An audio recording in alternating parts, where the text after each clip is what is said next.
Organik. Hakiki zeytinyağı işte. Ya bu yağ yenilmez mi Allah aşkına be Mustafa? Bu yağ yenilmez mi? Bu yağı veriyorum. Ama tabii ücretle veriyorum. Tabii ücretten ben de. Ya akrabalık ayrı, para Tabii. ayrı. Ya maliyeti çok. Geniş Burada bir evin evimiz, var. bahçeli. Ya oradan meğerleyen var, oradan bağıran var.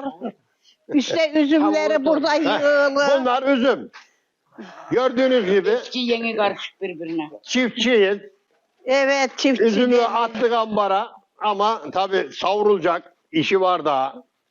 Allah verdi mi veriye bazılarına işte. Veriye de veriye. Ne yapacak? Buna da vermiş de vermiş. Bu her yakası Bunlar üzüm. da koyun kuzu.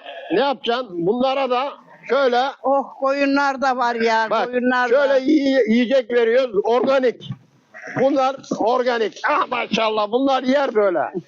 Verdin mi yer? Masada koyunlar var. Çatır çatır süt içiyor bunlar işte.